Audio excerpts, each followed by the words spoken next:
living in your aquarium. So how is everybody doing? I'm curious if anybody got the actual alerts this time. I set it for 4:30. I'm a little early. And the original time was 4:15, but I pushed it forward 15 minutes about an hour ago when I started cleaning the tanks, scrubbing the glass. So I was just curious. I always like to know how many people are alerted. I take it it's like no one because of the amount of people here, which is like 5. So how's everybody doing? And I mean, let's just cut to the chase right off the bat. If you're looking for information on the discount code, it's in the description, in the doobly-doo, the link below. And Aquatic Arts is now changing their code every 3 to 4 months because of, we'll just call it bad actors. But basically, they're going to offer a better code for you guys. So everybody can use the 15% off first time order with History Secret, all caps, no spaces, 15. History Secret 15, which is just the opposite of what it was before, which was Secret History 15.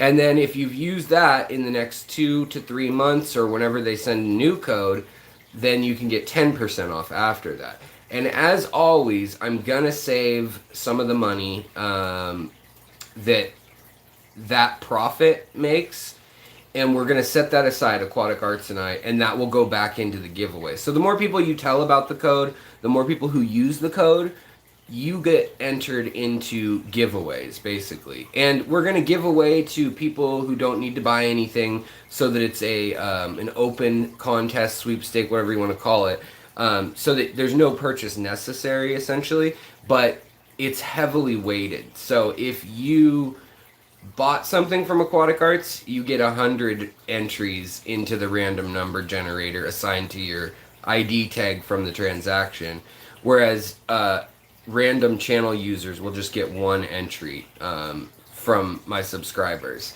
So there'll be 20,000 people, and I think the way we're going to do it is if you're a member of the channel, we're going to make sure that one of the winners for sure is just drawn from my channel members also.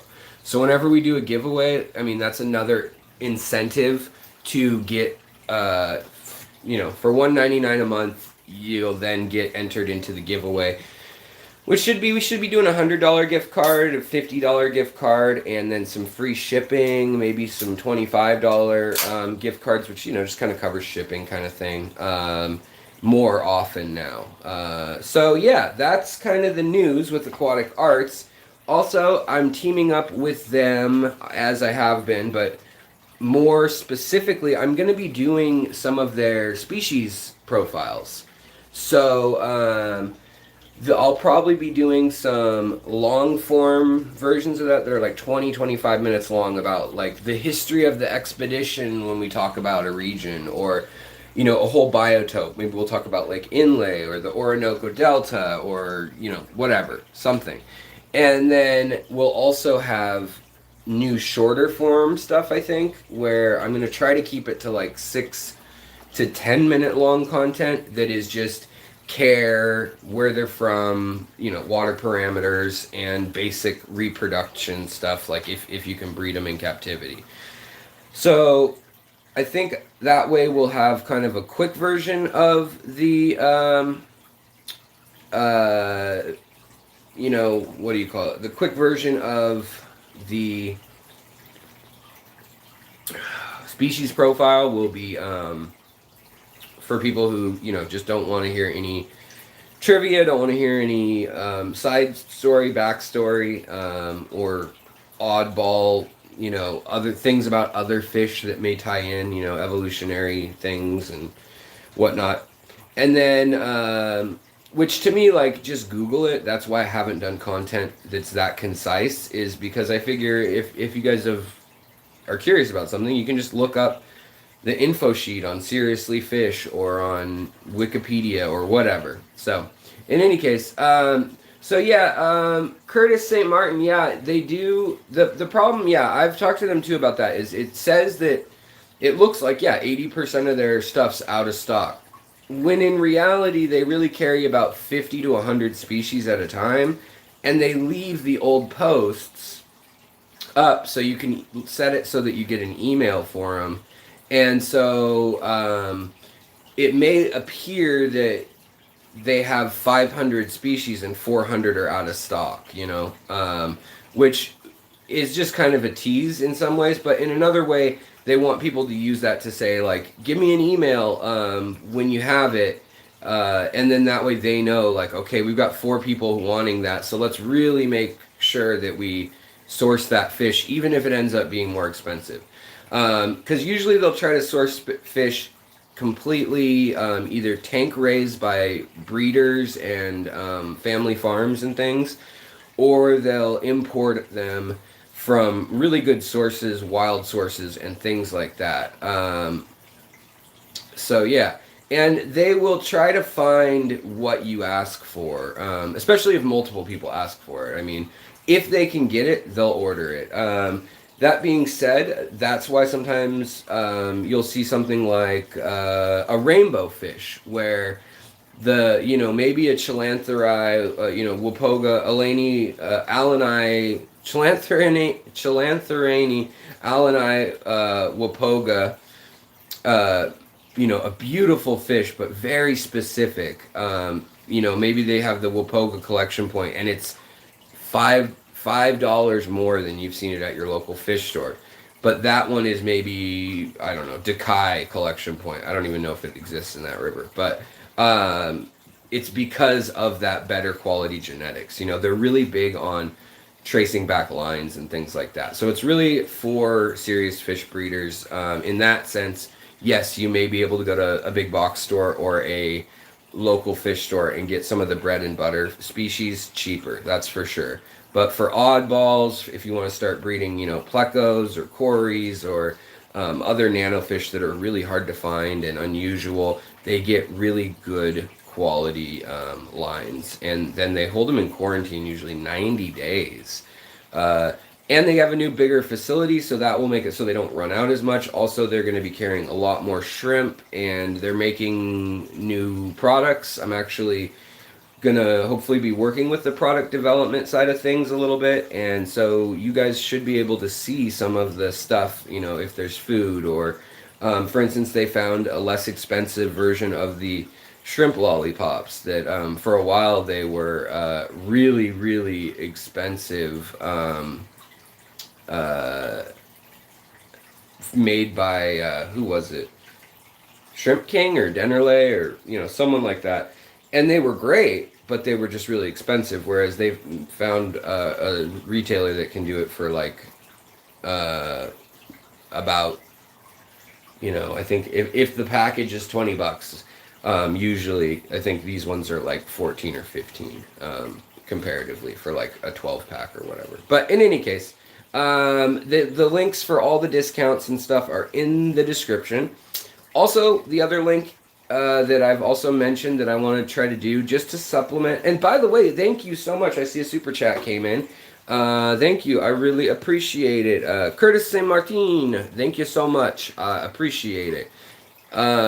He says, I really like dealing with Aquatic Arts, but I found other sellers online recently. Yeah, definitely. I mean, there's lots of places to go, and there's definitely people that specialize. If you need bristlenose plecos, honestly, Greg Sage. If he's selling, or if you need rainbow fish, Gary Lang. If he's selling, yeah. Oh, yeah. Tom Patterson was asking, when Aquatic Arts builds their brick and mortar store, will you come out and tour it? Yes, I will be making a trip out there for sure. And I think that that should, I mean, who knows with the human malware issue that we've had going on for a year now. But they do have a great new spot set up, sorted out, and I think it's 4 or 5 times the square footage. So that's great. And they also are kind of diversifying a little bit, which is great. So, yeah, but I mean, things like, they've got a line of algae wafers now for their, for feeding plecos and things. And I used that the other night for my shrimp, which I just hadn't ever thought to do, and they went nuts for it. They really liked it. And I'll level with you guys. I mean, I've already told them that, you know, hey, my credibility's on the line. So if something that you make, I just don't dig, I'll try to be respectful, but I'm going to let people know, yeah, I don't dig that. But so far, I mean, they've really done a good job. They really care, and they all are actual fish keepers, which is nice. You know, they're all ichthyologists or marine biologists or lifelong hobbyists or whatever it may be, from the people doing the web design to the people doing customer service, you know. How do you sell fish that you've bred? To Aquatic Arts, email them and let them know if you live anywhere in the Midwest and you've got a consistent supply of good fish. Yeah, let them know that I told you to email them.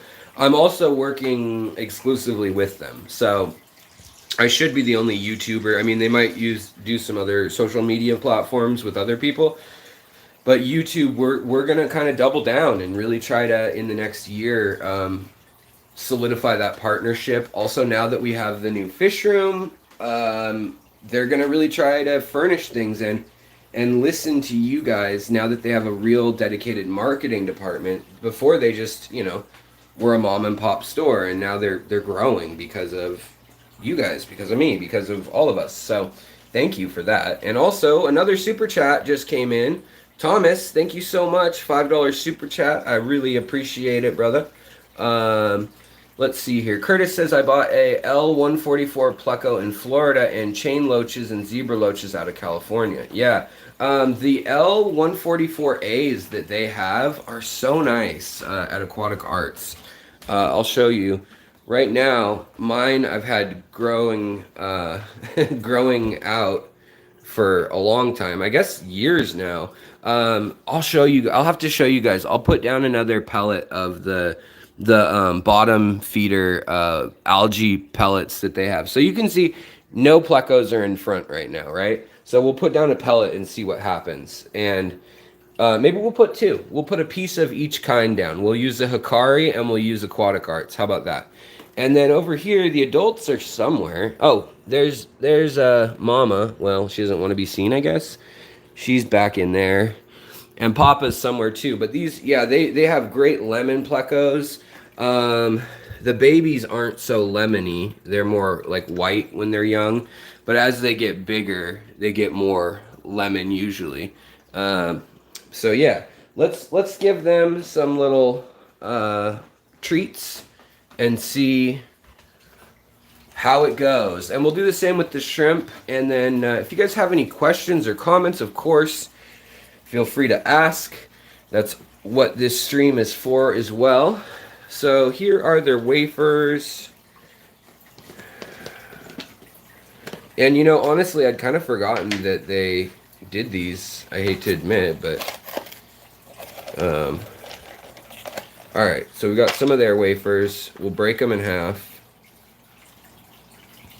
Come on, we'll break them in half. The camera might shake as I snap these, sorry. Yeah, they come and go definitely at Aquatic Arts. The thing is, you guys buy them out of stuff very quickly, which is, I mean, that's great. I'm happy you guys do that. And now that they're getting a bigger place, they're going to be breeding a lot more stuff too. So, yeah. No, I have not met my neighbors yet. Not yet. Let's see here. Do you know of any sources besides Aquatic Arts for rice fish? Yeah, definitely. I like the Wet Spot too. They have really rare stuff sometimes, and they're based out of Oregon, but they've got way more species than most people, or most, I guess, companies, I would say. But it's definitely hit and miss. Also, it changes. Their stocking list, if they had an inventory system like Aquatic Arts, it would appear that they are completely out of 1,000 species. But that's just because they have, you know, 2,000, 3,000 species coming through. They are the cichlid exchange. if you're familiar with that from your local store. Okay, so I know it's hard to tell apart, but we've got these little we'll use quarters of these ones, of the Aquatic Arts ones, and we'll use, so let's set those aside, the quarter pieces. And then we'll use halves of these Hikaris, which they were my go-to, and I still like them, but they've been my go-to forever for catfish and shrimp, for algae wafers. All right, so we've got 4 pieces here. And yeah, if you guys have any questions, feel free to ask. I'm not trying to make this an infomercial. I was just like really impressed by how this went. So we're gonna put the Hikari one over here. Sink. So there it goes. And then we're gonna put the Aquatic Arts one. Did I just drop one on the floor? Over here. And it's actually a smaller piece. Let's see if we can get that to the bottom. Do do do do do do do do do do do. Alright, there we go. Alright, so, and then Aquatic Arts actually has quite a few rice fish right now too, which is nice. Rice is nice. Here we've got the Hikari, so we'll put a Hikari, let's put that on in this far corner here. Sinky. And then we'll use one of the other ones from Aquatic Arts right in the center. Go down. Why won't you go down? There we go. Go down. Alright, so then we got that. And then we're going to go into the other room and we'll try the Pleco out and see how Mr. Pleco cat, where the funk you at, as Lucas says in his song, if you've watched LRB's secret song. Let's see, can we get this light to just... So we've got that one, and then we've got the other ones, the Hikari ones. We'll put the Hikari... I don't want to put a whole half of a Hikari one, so I'll use another one of these. But let's put the other piece in this corner. Okay. And with this piece right here, which is Aquatic Arts, and then a piece over there, which is Hikari. Yeah. So we'll come and check that. What are the shrimp in the thumbnail? Well, you will see shortly, actually. They should come to eat. The other thing is, you know, I just noticed that those pencil fish that I got, like 20 of, you know, I didn't quarantine them because I'm a dodo. I'm a dodo brain. But this one has some sort of white issue, like blotchiness. Come on. Right here, this one. So I'm going to treat the ones that have that. That's what also my... something's going on in one of my tanks, obviously, because that same thing happened in the tank. Oh, poor thing. Slide down, slide down. There we go. Okay. The same thing happened with all of my CPDs, and they got better when I actually put them in more acidic water with catappa leaves. That's all it took. But yeah, let's see. Is anybody else looking gnarly? No, I don't think so. I think that's it. So yeah, look at these guys. They're already going for that wafer. These are the shy ones. They're the these guys I got from the wet spot in Oregon, which obviously they don't send me anything free or whatnot, but they are a cool spot nonetheless.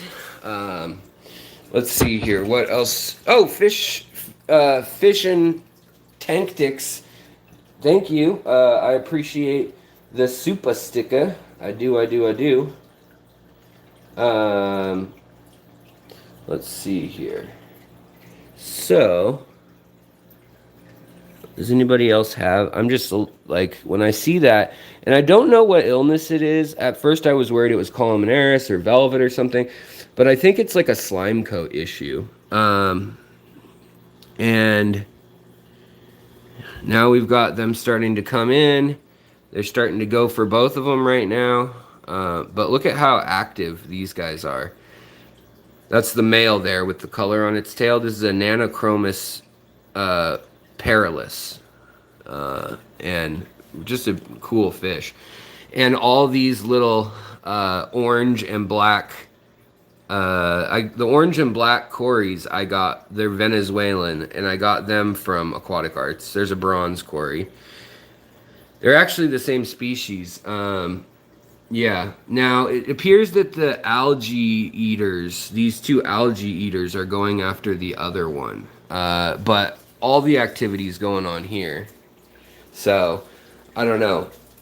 We'll see. No one's going for anything right now in this tank yet, so that's kind of odd. But I wonder if it's because I fed them a whole bunch last night. Then we'll check out and see if the shrimp are doing anything. Okay, so here's the Hikari pellet. And we have a planaria and a shrimp. And then here is the Aquatic Arts pellet, where we have a Stiphodon, two Stiphodons hanging out.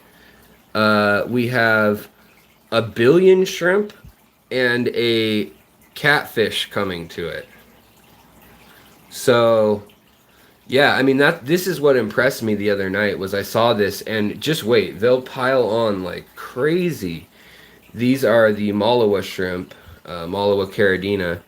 And they will just pile on this little piece. It actually looks like they've already broken it. So there's one little chunk here, chunk there, and a chunk there.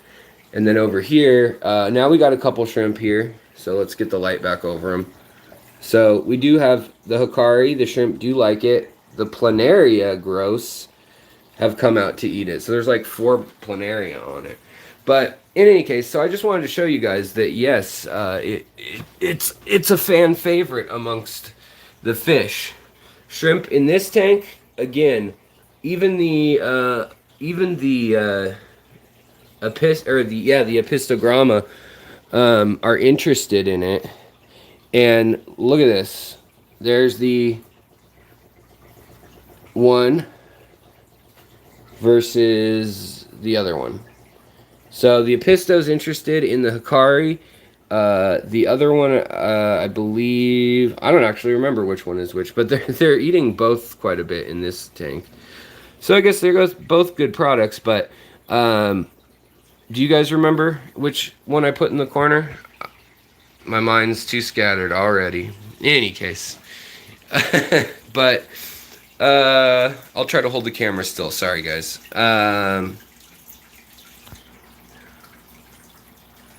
Let's see here. I'm just reading comments. Sage. I've been watching on TV. Had to open up the tablet to thumbs up and comment you. A great mind. Be well. Thank you so much. That's very nice of you. Hey, what's going on? Aquaballs. George, what's up? Chalupa No Tomatoes. What's going on? Fish Tropic. Yeah, so right now, this is my favorite tank. This guy, since I fed him those sinking wafers the other day, he's colored up so bright yellow. So he really needed some spirulina and whatever algae was in those wafers, because he had gotten really drab. And he's one of my favorites. These true freshwater bumblebee gobies. He looks so pretty against those pink and red rocks. And I got him from Aquatic Arts about, I don't know, 8 months ago. And then these guys I got from a local breeder, the Radnocentris. And then the thread fins I got from a local shop. So I'm hoping to order more. And then the Neocaridina I got from Aquatic Arts. And the Plecos are babies from the lemon Plecos from Aquatic Arts. You can see I have them just kind of scattered to the wind. Let's check on this tank again, because I have a feeling it's going bananas. Yeah. There's like a dog pile of all the aminals. All of the fish.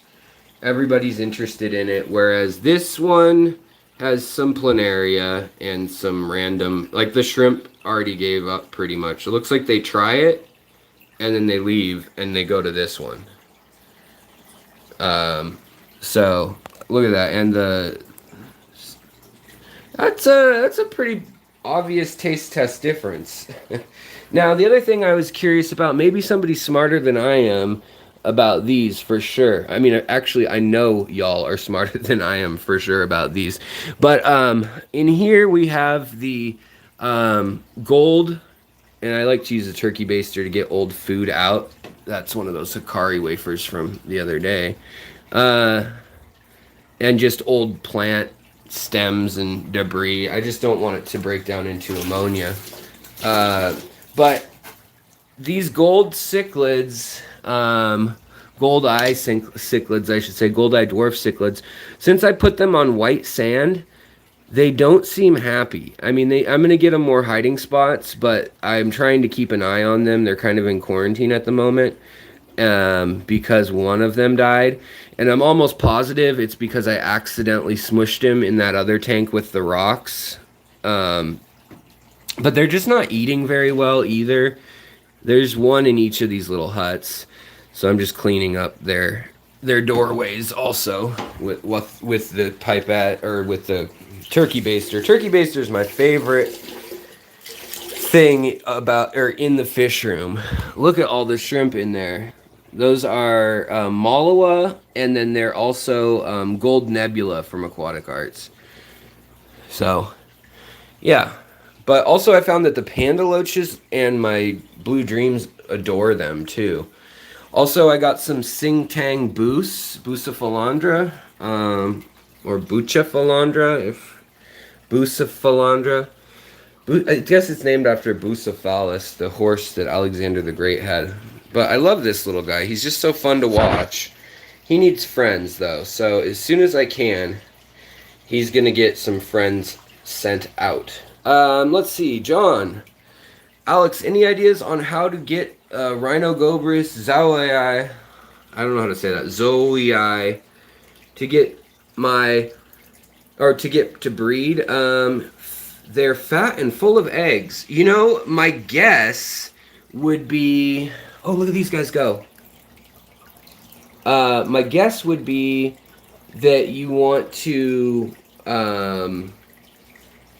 Sorry, I'm just transfixed whenever... they do this every day, but the thread fins, whenever they show off that upper fin and like unfold it and flap it, and they start getting stripes. I know it's a live stream, so color's not very good, but they start getting these zebra or, I don't know, tiger stripes down their side. So for the Rhinogobius, usually what triggers a lot of those species, like Pandagaras and Rhinogobius, gobies, things like that, is the start of the wet season, because that's what's going to wash their eggs out back to sea. And then a lot of times their babies go out into the salt water, and they have a larval stage where they just grow by eating plankton out in the ocean, which is far more, ocean water has far more nutrients per square liter, or whatever you want to call it, per cubic liter, I guess, than fresh water, generally speaking. So they go out there as little teeny babies, and they get fat by eating all the num-nums. And yeah, so like same with these goby species. And the other, what got mine to get ready to lay eggs, they're not going to actually successfully have babies, these gobies, because these ones I have need to, their babies need to grow up as larvae in that salt water for 6 months. And then actually, what's really cool about, like this gold neon Stiphodon here, it's hard to see, but he's got, actually that's a blue neon.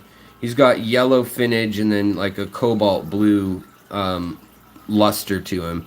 But the cool thing about it is that they actually, the babies, they grow and then they go out into the world, out into the ocean, and when they're about this age here, as this younger one of the group, they come back when they're about 1.5 inches or 1 inch long, and they come back. Some species come back to the spot where they were born, but most come back to fresh water, completely different island, sometimes 500 miles away from the island that they were born on. And then they have babies, and when they have babies, their babies will return to the island that the grandparent generation was from. So they're a really neat species, but they count on that water washing them out from the interior of those islands. So what you want to do is usually drop the temperature and the TDS. So you want to feed them lots of good live food and let the TDS just slowly kind of raise on you, just naturally, like as water evaporates out of the tank for weeks. And then if they're already fat, though, then they're probably at that state. So from 80 degrees or 84 degrees, then you can get them to all of a sudden just flush them with water that's 10 degrees cooler and do 50-60% water change, drop that TDS, and you can also turn up the flow in the tank or the oxygenation in the tank a little bit, and that will help let them know, and turn the light down a little bit. I don't know if the light is that critical, but it signals rain. You know, it signals the rainy season. It's not beating sun down. And then the other thing that really helps, I've found, is if you live somewhere where you have, like, you know, just a gloomy gray weather or blue sky or whatever, just kind of, you know, blah weather, and a windstorm or rain or whatever, like extreme weather comes in, do that water change and that TDS drop right then. Look at them. They're so beautiful, these thread fins. And this is why it makes such a difference to get a good collection point with rainbow fish, with a lot of fish, but to get good breed stock that just look nice, you know, that have the colors, that have, these guys have purple tails in the morning and milky white at night, and then they've got the beautiful olive color. And look at they spread out those fins that you can't see, the anal fin and the adipose fin plus the dorsal fin all extend, and they show off, trying to, you know, get the attention of a female. I've only got 2 males in here and 2 females right now of this species, but I want to get more and then probably move these guys. I think, you know, I asked everybody what they thought, and it was kind of a tie between turning this 40-gallon into a lake inlay nano tank, so using lots of celestial pearl danios and emerald dwarf rasboras and rosy loaches and small gouramis or native bettas, wild bettas, I should say. But I'm leaning more towards doing a big hill stream with just tons of gobies and tons of smaller pseudomagills and rainbow fish. And this one kind of, maybe I'll scale this back a little bit. Or maybe this will be the grow out tank. You know, maybe then the babies will come up here and the adults can be down there. I don't know. But I kind of like that feeling. Rochelle Dingra, thank you so much. I appreciate the super chat. That really means a lot. Thank you. Parasiproconus blue neon, 8 of them in 55 gallons. Yeah, beautiful. Good to see everybody in here. Hold on, I got stuck on super chat again, what's it called? The fast chat, well, what's it called? Top chat. Now I'm in live chat. There we go. Yeah, and if you guys are in here and having a good time, if I've answered your questions or whatever, go ahead and hit that like button for me if you haven't done it yet. If you like it. If you don't like it, don't hit it, duh.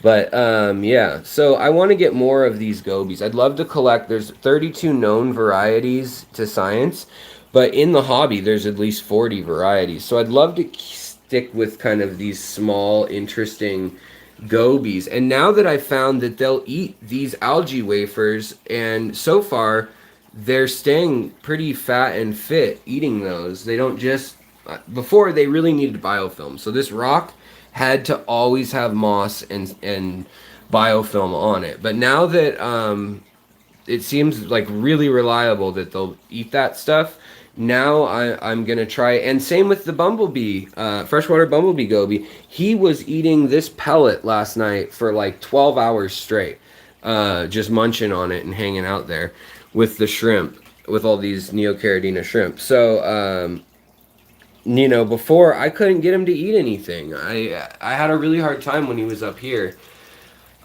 He just wouldn't eat anything but planaria. He'd eat planaria if I'd catch them. So that's why some of my tanks I haven't bombed the planaria out of there or whatever.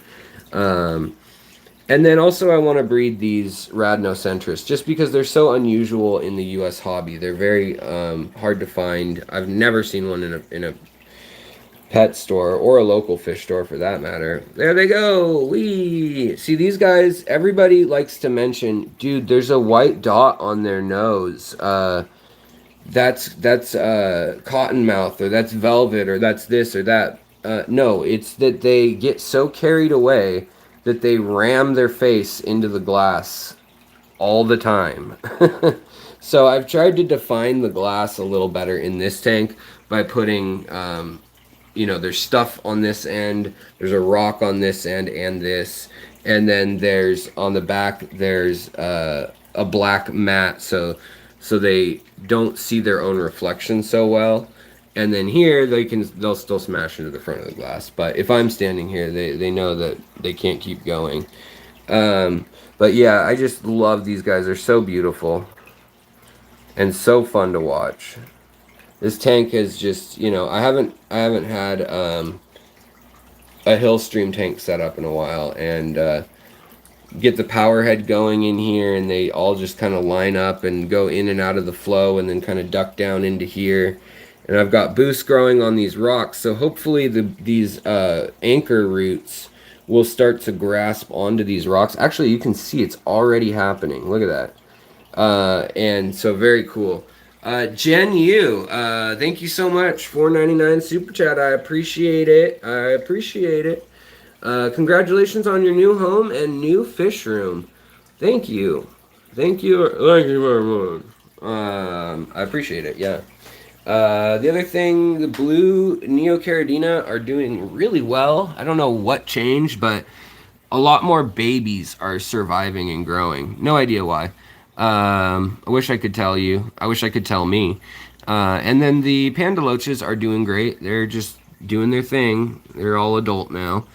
And I think I'll be trying, if we turn this into the Hillstream tank, while it's still super low TDS, because our tap water's low TDS, when we put them in there, I think the goal will be to put some panda loaches in there first, and we'll maybe do sand and then really fine gravel, and even finer sand than this. If I can go and get some,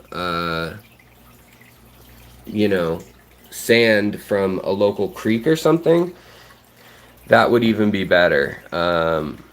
Like I did in the other tank across the way, which I'll show you in a sec. I got some sand at the ocean. At the ocean. Look at them go. Just so fun to watch. And they don't really hurt each other usually. They just show off. And different collection points have different color fins or different body markings. So just, they're just such a treat to watch. They're such beautiful finnage and so bizarre, unlike, you know, anything else. If it were a sunny day, I mean, you just see these sparkles of different stuff. They're just so fun to watch. Look at them go.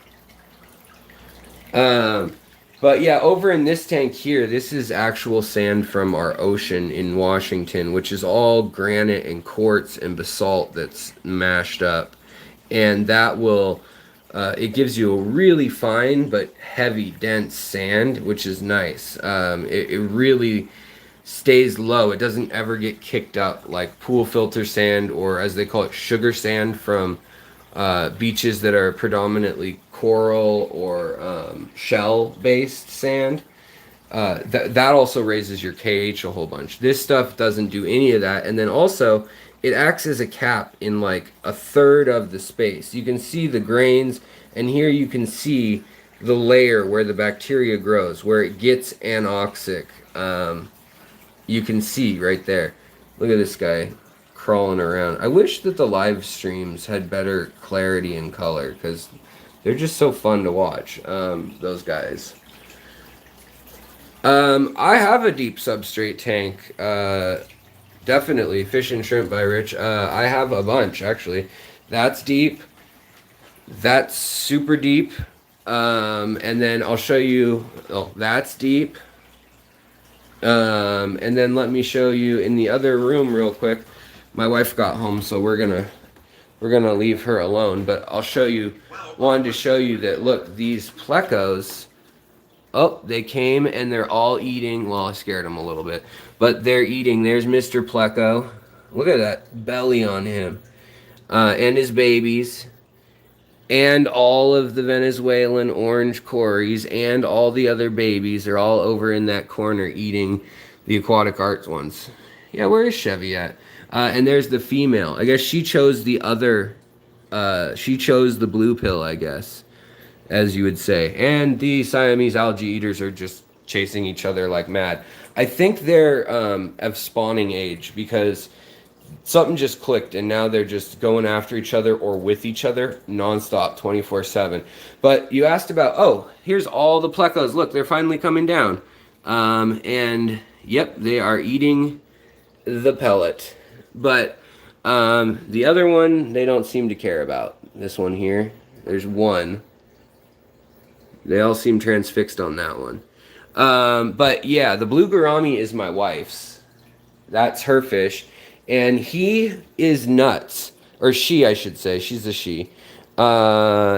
She just goes back and forth all day long like a stress case, and then attacks other fish. So she's a lot like my wife. She just paces around the house and attacks when you least expect it.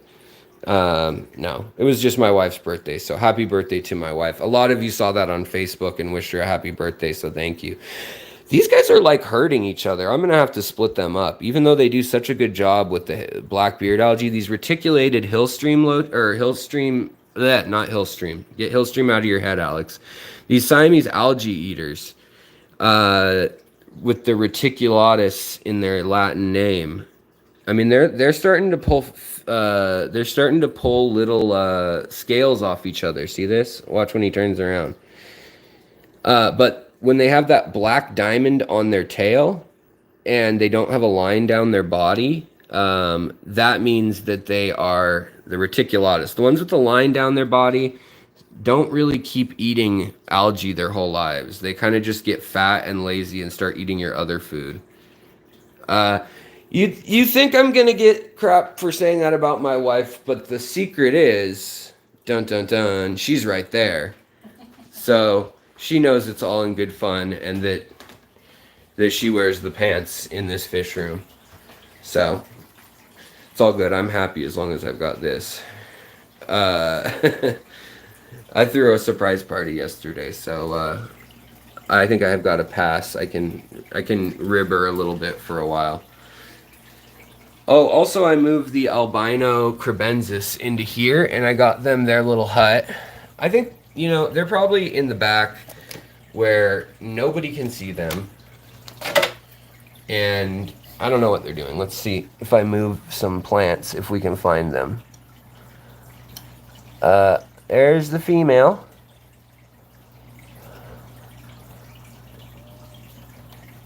I don't know where the male is. Whatever. So fun though. Yeah, her name is Lara. Let's see here. Where is the male? Mr. Male. Mail time, mail time.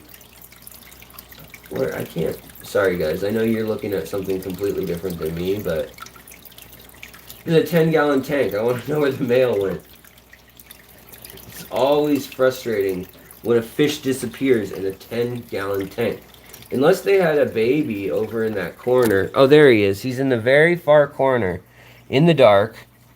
And There is a chance. Let's take a look with this, like a little periscope. Maybe he has eggs over there because he is not budging. He's guarding this corner glass like his life depends on it. Oh, never mind. We'll see if he circles back around. But usually when they're that stubborn, this guy's usually really flighty. And when they're that stubborn, a lot of times they have eggs. But I just think they needed to get out of the community tank and have some peace and quiet. So I got them their own honeymoon suite with little huts. And then also they've got shrimp in there to eat. So the shrimp are all you can eat, courtesy of the fact that Malawa shrimp reproduce like mad. There's just so many of them in my tanks. Hey, this guy found the Hikari one. You know what though? He's eating all these planaria. That's what he's gonna end up doing. Watch. He's eating the Hikari wafer too, but they tend to like to hunt. Yep, see, he's gonna go after the planaria. And same with this Palauan riffle goby from the island of Palau. Go figure, Palauan. And then we've got these two big tanks that I need to re-aquascape. But, oh, did I miss a super chat? I feel like I must have. Laura Sutton, thank you so much. I always learn from you and like all the new fish. Thank you. Yeah, you know, we'll do fish news you can use also too soon. The other thing that if you didn't see it yet, that I wanted to show was putting these guys in a new environment. Yeah, planaria, you know, they can be really damaging to your fry if you don't have protective adult fish. And they can be really damaging to baby shrimp if you have way too many. But if you just have a few planaria, they actually clean up a lot of waste. They're just kind of creepy, and they can get out of control quickly if you feed too much. I don't know that moss balls are going to be banned. I mean, it's not... Moss balls are a specific type of algae, and there's nothing wrong with the species of algae.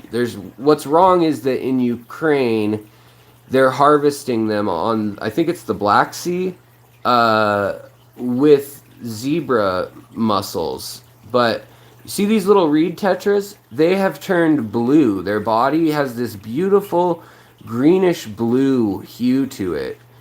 And that's completely new. I didn't even know they had that ability. It looks like somebody is shining a blue light on them ever so subtly. But they're just really beautiful. This tank is so aerated because it's got two 75-gallon filters on it. The Dawn 21, welcome. And I absolutely love your setups and the types of fish and how your community fish all look good and healthy together. Keep up the great work. Well, thank you so much. I appreciate you. Thanks for coming by.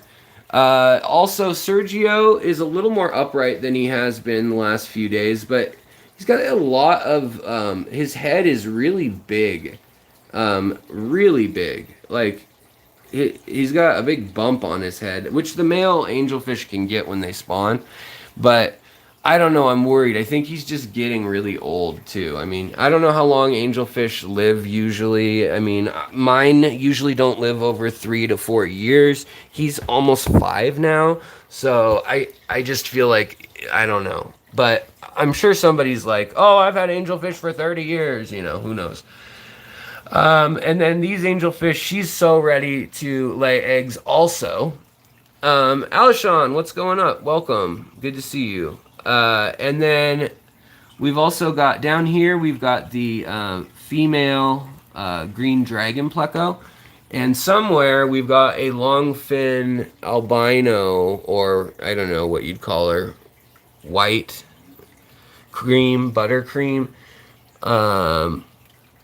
Long fins though. So all my long fin plecos, all 3 of them are in here. Or 4 of them, I guess. And then the other Danios are here, and my lipstick gobies, all that stuff. Rachel Games, hello! I saw your message on Patreon. I just haven't responded yet, but I did see it, and I read through it briefly. And what a crazy world, good save, I guess. Yeah, I'll have to read through it again. Um, let's see here. So yeah, I mean, I'll probably add some. Wow, look at that head. Did you see that head rock? That was intense.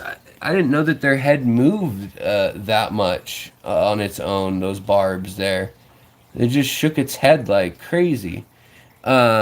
These barbs were really shy in their old layout, and so were these border loaches back there, the striped ones. They're not the normal border loaches. They're the multi-barred loach, dwarf loach, aka border barred loach. I don't think they have. Well, I guess they just did get a scientific name. Never mind. But they didn't have one for a long time. But they're really pretty and they go well. But you know the reddish or bronze colored barbs, they're African, and so I should probably get together an African tank with them and you know some of the other fish that I've got that are more African. This tank is the one without any filters, obviously. I want to totally rescape it, I think. I mean, there's a lot of crypts and cool plants that are just doing really well, and the cories are doing well. But it just looks like such a mass of blah. So I don't know. And then the rice fish pond. This is my champion breeder here. He's got the yellow on his tail, which I love. If you can see that, he's got yellow streamers on his tail. And he's just a fatty. He's just super plump. But these are the platinums. And then the red heads are in here, the red caps. And the creamsicles, as I call them, that are just kind of peachy and white mixed, they're outside. So, but you know what I want, and maybe we'll do it up here in another 5-gallon over here. I really miss my pea puffers, and also I'd love something that eats some of my ram's horn snails and stuff. So let's see here. Oh, you bred Congo barbs in a tub last summer, Alshon. That's awesome. Right on. Yeah, you know, I've also thought about getting some Shelleys or something.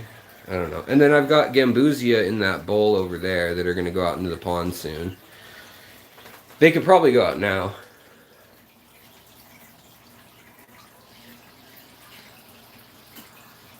But I'm trying to decide on this shelf right here. Do I want another 10? Do I want to do the pea puffers in there? Or do I want to do a 10 with, for breeding another Apisto or crib type size cichlid? I don't know.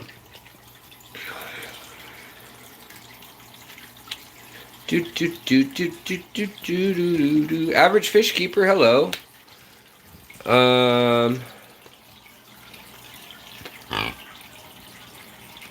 Yeah, I love pea puffers. And people say you can't keep them with other fish. That's not true. I've kept them with a wide selection of other fish. They will attack many other fish, though. But there's a few fish that'll hold their own, and I suspect some others that we haven't, or that I haven't discovered yet, I guess. I suspect there's some ornery, like maybe even a chocolate gourami. They'd probably hold their own against them. That's my suspicion. I suspect. Oh, also, I put acorn tops in this tank up here. 3. And you can see, man, they've got a lot of tannins in them. This is my assorted coal tank. You can see there's a lot of deformed guppies and danios and things in there. No filtration in there. No heater. There's a heater, but it doesn't work. It's just sitting in there. But, yeah, no air, no filtration. And it just is. But they do well, and the acidic water really does help. And then here we've got the green jade shrimp, and here we've got and a scarlet batis. Scarlet Batis appears to have eaten his date, his female, who was much smaller than him. So I really want to get another female because now I'm out of luck, and I was supposed to send Jesse from HC Aqua that. So if he watches this later, he's going to be like, dude, you should have sent it to me a week ago. Thank you, Fishbox. I appreciate that. I'm glad you liked the video on the pencil fish. So out here, I'm thinking right in this area might be a good one to do the outdoor ponds and tubs. So I know, right, Mr. Gromby, for sure. And then the other thing I did do is I did put up my my master horticulturalist, master breeder, and then top whatever person in our fish club, most points in a year. So did all that. I also have out here, as we wander, and I wander, wander. Right here. Why are they not hung? Because I just moved in, 2 weeks ago. I will find a place for them. Actually, nothing is hung in here. We just moved our plants in, and we've got all these plants, and we're facing south if you're in the back of the house, which is, I think we'll be in the back of the house a lot. The front of the house faces north and is pretty gloomy, honestly. Hold on, let's go take a look at the fish outside. Sorry guys, I know everyone's probably getting sick from the moving around. As a painter, those walls are canvases to me. They would have been to me a couple years ago, but I've kind of stopped doing the compulsive, gotta paint, will use own blood if I have to, kind of manic artist thing. When I got hit by lightning, I lost the ability, motor skill wise, to do that. And I just haven't found the same joy because it doesn't feel like it flows from me, like from the heavens, so to speak. So back in here, this is my Daphnia tub, but it's also where we're keeping the peach white clouds. So you can see them in there. They were darting all over yesterday, but I think today's more overcast and cold.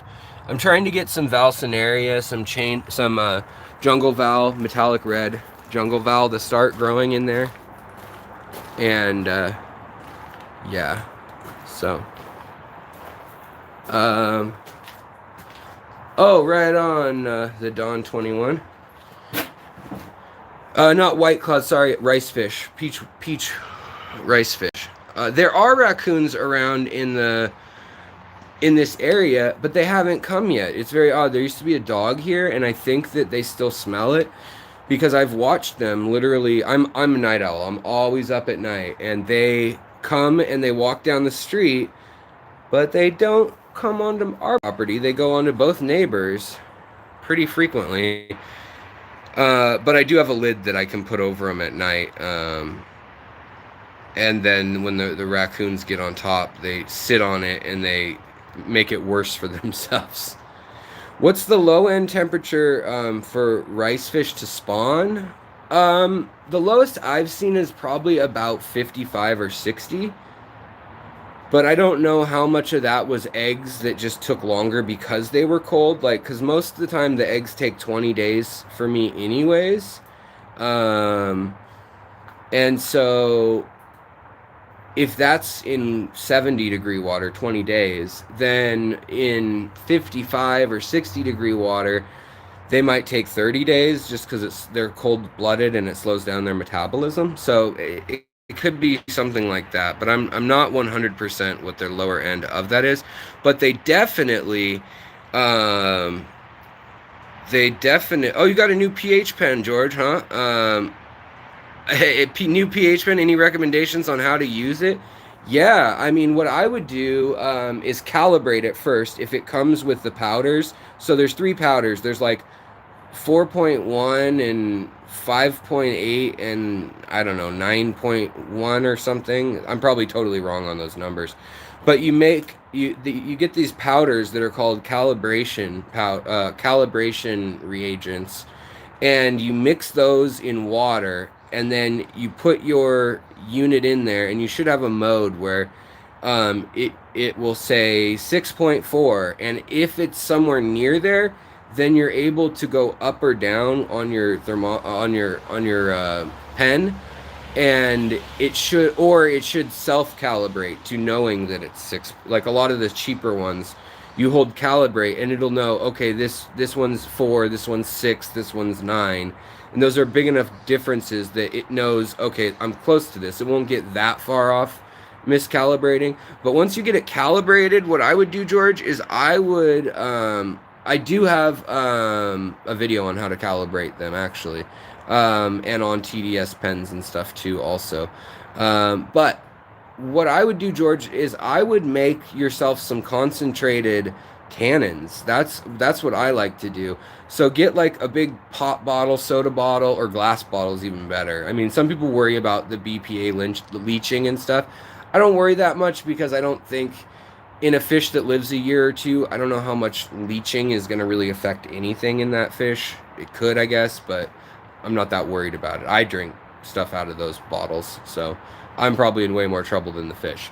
But you can take that and then take like oak leaves or cholla wood or bogwood or coconut husk or whatever it is that you have that has tannins that you can get your hands on.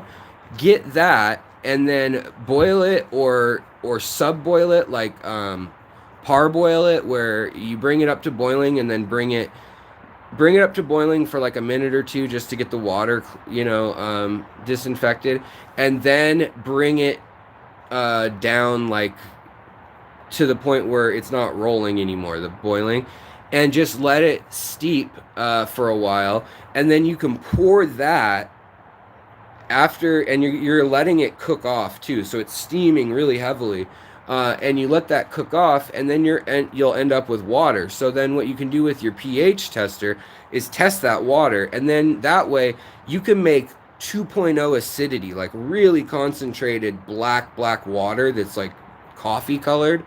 And then later you can figure out, okay, if I make 2.0 or 3.0 or 4.0 pH water, that took X amount of cholla wood, and that's not always going to be the same, or X amount of leaves, because tannins change due to the plant, how it grew. But you can guesstimate, and then you can reduce it and kind of guess around that amount. And then you can take those amounts and add literally like 2 or 3 ounces to like a 5 or 10 gallon tank, and that will drop it from like a 7.0 or 8.0 if you have your tank already there to like a 6.